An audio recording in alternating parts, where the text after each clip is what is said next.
हरियाणा के समालखां में होने जा रही राष्ट्रीय स्वयंसेवक संघ की सबसे बड़ी और अहम बैठक अखिल भारतीय प्रतिनिधि सभा इस बार कई मायनों में खास मानी जा रही है। भारतीय जनता पार्टी के नवनियुक्त राष्ट्रीय अध्यक्ष नितिन नबीन पहली बार इस बैठक में शामिल होंगे। ऐसे में राजनीतिक गलियारों में चर्चा तेज है। क्या इस बैठक में संगठन और बीजेपी के बीच नई रणनीति तय होगी? क्या नेतृत्व और कार्यशैली में बड़े बदलाव के संकेत मिलेंगे? संघ के शताब्दी वर्ष के मौके पर क्या कोई बड़ा संदेश देश की राजनीति को दिया जाएगा? आखिर इस बैठक का एजेंडा क्या है और इसके दूरगामी मायने क्या हो सकते हैं? आइए पूरी जानकारी विस्तार से जानते हैं वरिष्ठ पत्रकार जितेंद्र चौहान से। आपको बता दें कि साल 2025-26 को लेकर भारतीय जनता पार्टी और बीजेपी आरएसएस की सबसे बड़ी मीटिंग जो होती है प्रतिनिधि सभा, वो होने जा रही है हरियाणा के समालखां में। क्यों इतनी महत्वपूर्ण हो जाती है, आपको बताते हैं। दरअसल आरएसएस की प्रतिनिधि सभा वो मीटिंग होती है जिसमें पूरे साल का लेखा जोखा तैयार किया जाता है।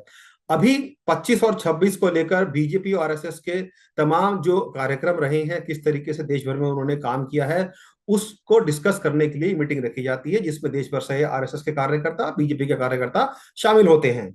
अब चूंकि बीजेपी के नए राष्ट्रीय अध्यक्ष आए हैं, नितिन नवीन बने हैं, तो वो भी इस मीटिंग में शामिल होने जा रहे हैं और आगे की रणनीति किस तरीके से बीजेपी आरएसएस मिलकर बनाएगी, उसको अमलीजामा में पहनाना है। साथ ही साथ नए अध्यक्ष की जो टीम बनने वाली है, उसमें किन किन चेहरों को शामिल किया जाएगा, उसको लेकर भी चर्चा की जाएगी। अब सबसे बड़ी बात यह है कि साल 2025-26 में बीजेपी ने जो अलग अलग राज्यों में जीत हासिल की है और कुछ राज्यों में हालांकि उनको हार का सामना भी करना पड़ा है, उसको लेकर चर्चा की जाएगी। संगठन किस तरीके से मजबूत किया जाए, आरएसएस किस तरीके से बीजेपी के साथ मिलकर काम करे जमीनी स्तर पर। हालांकि ये सबको पता है कि आरएसएस इनडायरेक्ट तरीके से बीजेपी के समर्थन में वो हमेशा से रहता है। हम आपको बता दें कि बीजेपी जहां जहां चुनाव लड़ती है उन राज्यों में आरएसएस का पीछे से उनको पूरा समर्थन रहता है और जमीनी स्तर पर वो उनके लिए काम करते हैं, उनकी योजनाओं को आगे लेकर जाते हैं। साथ ही साथ जो राष्ट्रवाद की बात होती है, बीजेपी के कार्यकर्ताओं के साथ मिलकर वो जनता के बीच पहुंचाते हैं और सरकार के कामकाजों का लेखा जोखा उनके सामने रखते हैं। चूंकि हरियाणा के समालखां में मीटिंग होने जा रही है, इसलिए बेहद महत्वपूर्ण हो जाती है कि आखिर हरियाणा के समालखां में क्यों। देखिए, हरियाणा के समालखां में दरअसल आरएसएस का एक बहुत बड़ा कार्यालय है, वो वहां पर बनकर बनाया गया है। जब मनोहर लाल खट्टर वहां के मुख्यमंत्री थे तो उन्होंने करीब करीब 100 एकड़ जमीन उनको वहां पर आरएसएस को दी थी, जिसमें ये बड़ा कार्यालय बनकर तैयार हुआ है। और हर साल वहां पर प्रतिनिधि सभा का आयोजन किया जाता है, जिसमें देश भर से आए तमाम जो बीजेपी के कार्यकर्ता, आरएसएस के कार्यकर्ता शामिल होते हैं। खुद मोहन भागवत जो आरएसएस प्रमुख हैं, वो इसमें शामिल होंगे। अब आपको बताते हैं कि आखिर क्यों नितिन नवीन के लिए महत्वपूर्ण हो जाती है बैठक। क्योंकि नितिन नवीन अभी बीजेपी के राष्ट्रीय अध्यक्ष बनकर आए हैं। इससे पहले उन्होंने जेपी नड्डा थे, वो पिछले साल उस मीटिंग में शामिल हुए थे। और अब जब वो नए अध्यक्ष बने हैं तो बीजेपी की कार्यप्रणाली को पूरे राष्ट्रीय स्तर पर किस तरीके से लेकर जाना है, आरएसएस के साथ मिलकर, उसको ये चर्चा इसमें की जाएगी। और चूंकि उनकी नई टीम भी बननी है, नई टीम की घोषणा होनी है, तो ऐसे में टीम में कौन कौन नए लोग शामिल होंगे, कौन से वो नए चेहरे रहेंगे, क्या युवाओं को तरजीह दी जाएगी, आरएसएस कितना समन्वय उसमें रहेगा, उन सब पर भी चर्चा यहाँ पर की जाएगी। साथ ही साथ आने वाले समय में देश के कई राज्यों में चुनाव होने हैं, उसमें बीजेपी आरएसएस की क्या भूमिका रहने वाली है, आरएसएस किस तरीके से उनको बैक करेगी, जमीनी स्तर पर क्या और क्या रणनीति होनी चाहिए, उन सब पर वो चर्चा की जाएगी। ये कुछ ऐसे अहम एजेंडे हैं जिनको लेकर आरएसएस की इस प्रतिनिधि सभा में तमाम चर्चाएं की जाएंगी। बैठक का जो केंद्र बिंदु है वो दरअसल रहने वाला है शताब्दी वर्ष, क्योंकि आरएसएस को 100 वर्ष पूरे हो चुके हैं और उनकी शताब्दी वर्ष ये मनाया जा रहा है। उसको लेकर भी तमाम चर्चाएं होनी, किस तरीके से आरएसएस ने पिछले 100 सालों में देश के लिए काम किया है। और तमाम इसमें जनसंपर्क अभियान चलाए जाएंगे, गृह संपर्क किया जाएगा, शताब्दी निमित्त आयोजन के प्राप्त अनुभवों को ये साझा किया जाएगा कि किस तरीके से संघ के नेतृत्व में देश ने आगे प्रगति की है और बीजेपी ने किस तरीके से उसको आगे बढ़ाया है।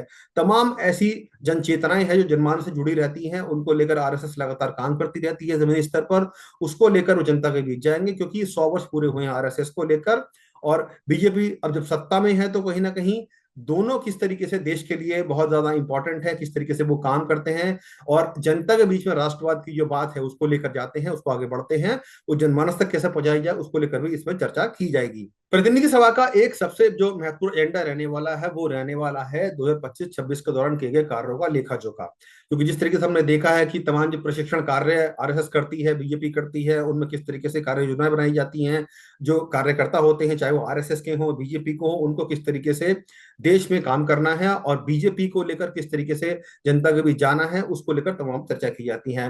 आपको बता दें कि तमाम ऐसे महत्वपूर्ण प्रस्ताव होते हैं जो लेकर इन मीटिंग में पास किए जाते हैं कि किस तरीके से आगे के कार्यक्रम बनाए जाएंगे, क्या कार्य प्रणाली होगी, किस तरीके से अगले वर्षों के लिए हमें कुछ काम करना है जमीनी स्तर पर, किस तरीके से जो सेंटर में बीजेपी सरकार चल रही है उसका समर्थन करना है, उनको बताना है कि जमीन पर क्या कोई स्थिति बनी हुई है। क्योंकि हम सब जानते हैं कि आरएसएस किस तरीके से बीजेपी को चुनावों में एक पिछले दरवाजे से मदद करती है और बीजेपी को बहुत समर्थन उनका रहता है। हमने कई बार ऐसा भी देखा है कि आरएसएस और बीजेपी की जो तो समन्वय नहीं बन पाता है और जमीनी स्तर पर कहीं ना कहीं बीजेपी को नुकसान भी होता है। कई नेताओं की ऐसे बयानबाजी सामने आती है जब आरएसएस को कहीं ना कहीं मुश्किलात होती है और आरएसएस का जब वो समर्थन नहीं करती है तो वहां पर उनको चुनावों में मुश्किलों का सामना करना पड़ता है। कई उदाहरण ऐसे हमने देखे भी हैं। लेकिन पिछले कुछ समय से हमने देखा है जिस तरीके से लगातार जो समन्वय है आरएसएस और बीजेपी का बहुत ज्यादा गठजोड़ देखने में आया है और यही कारण है कि बीजेपी को लगातार कई राज्यों में चुनावी जीत का फायदा मिला है। और इस जीत को आगे कैसे बढ़ाया जाए, क्योंकि हाल ही में अगले कुछ इस साल देखा जाए तो 2026 में 5 ऐसे राज्यों में चुनाव होने हैं जो बीजेपी के लिए बहुत महत्वपूर्ण, हालांकि जिनमें से असम में बीजेपी की सरकार वहां बनी हुई है और किस तरीके से दोबारा उसको रिटेन किया जाए, एंटी इनकम्बेंसी को किस तरह खत्म किया जाए, तो आरएसएस उसमें महत्वपूर्ण भूमिका निभाती है। बात कर लेते हैं बंगाल की। बंगाल और असम दो महत्वपूर्ण चुनावी राज्य हैं जहां बीजेपी का फोकस रहने वाला है। हालांकि साउथ में तमिलनाडु, केरला और पुडुचेरी भी हैं, वहां पर भी बीजेपी का फोकस रहेगा क्योंकि तमिलनाडु बीजेपी लगातार अपनी जो राजनीतिक जमीन है उसको तलाश रही है, बड़ा कर रही है। वहीं आरएसएस की अगर केरला की बात करें तो आरएसएस वहां पर पहले से थोड़ा काम करती नजर आई है और अभी हाल फिलहाल में हमने देखा किस तरीके से निकाय चुनावों में बीजेपी को वहां पर जीत मिली है। तो कहीं ना कहीं उनका एक मोरल बूस्ट हो रखा है क्योंकि जिसमें आरएसएस की बड़ी भूमिका इसमें देखी जा रही थी। अब इन राज्यों में किस तरीके से जीत को आगे बढ़ाया जाए और जनता के बीच ऐसी पैठ बनाई जाए ताकि सरकार बीजेपी वहां बना सके, हालांकि वो अभी दूर की कौड़ी नजर आती है क्योंकि संगठन बीजेपी का इतना वहां पे मजबूत नहीं है। साउथ की जो पार्टियां हैं, पॉलिटिकल पार्टीज है, वो कहीं ज्यादा मजबूत नजर आती है। लेकिन बीजेपी लगातार प्रयास कर रही है किस तरीके से दक्षिण में भी कमल को खिलाया जाए। सिर्फ कर्नाटका को अगर छोड़ते हैं तो उसके अलावा बीजेपी का साउथ में ज्यादा वर्चस्व नहीं है। कर्नाटका में जरूर बीजेपी ने सरकार चलाई है, लेकिन केरला की बात कर ले, तमिलनाडु की बात कर ले, तेलंगाना की बात कर ले या अन्य राज्यों की बात करें साउथ में दक्षिण में आते हैं, वहां पर बीजेपी का ज्यादा वर्चस्व नहीं है। इन्हीं सब चीजों को लेकर बीजेपी मंथन करेगी इस प्रतिनिधि सभा में। तमाम जो प्रतिनिधि आएंगे किस तरीके से जमीनी स्तर पर काम करना है। और आपको बता दें कि इस मीटिंग में जो जो मंथन होने जा रहा है इतना बड़ा प्रतिनिधि सभा का, उसमें खुद सरसंचालक मोहन भागवत शामिल होंगे, सह कार्यवाहक दत्तात्रेय घोष बोले, तमाम संघ के बड़े आला अधिकारी इसमें शामिल होंगे। और बता दें आपको भाजपा सहित आरएसएस सहित तमाम जो 32 संगठन ऐसे हैं जो उनके प्रमुख पदाधिकारी हैं वो इस मीटिंग में आएंगे, इस प्रतिनिधि सभा में आएंगे, विचार विमर्श करेंगे कि किस तरीके से इस शताब्दी वर्ष में आरएसएस के और मिलकर देश को आगे बढ़ाया जाए, संगठन को किस तरह मजबूत किया जाए, बीजेपी और आरएसएस का जो गठजोड़ है और कैसे मजबूत करा जाए। क्योंकि सब जानते हैं बीजेपी और आरएसएस का गठजोड़ के कारण ही बीजेपी इतनी आज मजबूत हो सकी है।